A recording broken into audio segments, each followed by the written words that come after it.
अच्छा, सिंस इस मैसेज को, इस वीडियोस को जो है वो एकेडमिक स्टूडेंट्स भी देख रहे होंगे, तो मैं एकेडमिक स्टूडेंट्स के लिए कुछ चीज़ को ऐड यहाँ पे कर दूँ कि आप लोग अपनी बुक्स के अंदर जो है लिसनिंग के चैप्टर के अंदर लाजमी difference between listening and hearing पढ़ते होंगे।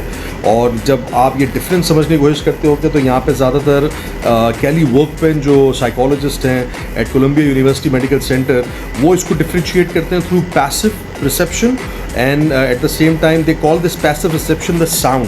जो साउंड आप सुन रहे हैं, और पैसिव से मैंने आपको क्या कहा था कि जहाँ पे आपका अटेंशन पूरी तरीके से नहीं है, इट्स गिव और take, it's the same thing. आपको कॉन्सेप्ट पता हो तो आपको दूसरी चीज़ को समझने में मसला नहीं होता।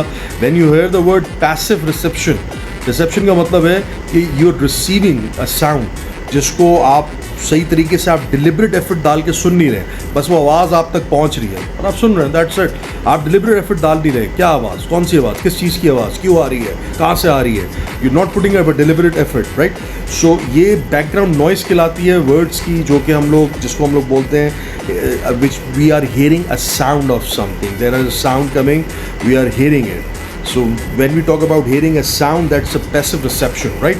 और डिलिबरेट लिसनिंग जो है उसको फिर हम लोग वेरिएबल्स को देख लेते हैं कि डिलिबरेटली लिसनिंग के वेरिएबल्स क्या होंगे। एक्टिव होगा, वॉलंटियरली आप उसके अंदर इन्वॉल्व होंगे और आप एफर्ट डालेंगे उस चीज़ को सुनने के लिए। तीसरा वेरिएबल होगा intentional interpretation of a sound होगी, जिसके अंदर आप कोशिश करेंगे कि यार ये जो बात बोल रहे हैं ये क्यों बोल रहे हैं, किस वजह से बोल रहे हैं, जो टॉपिक जिसके साथ ये रिलेटेड है उसके साथ इसका क्या रिलेशनशिप बनता है।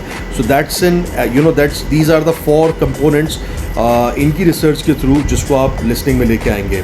हियरिंग के पैसिव होंगे, इन्वॉल्विंग नो एफर्ट्स, यानी कोई एफर्ट नहीं डल रहे।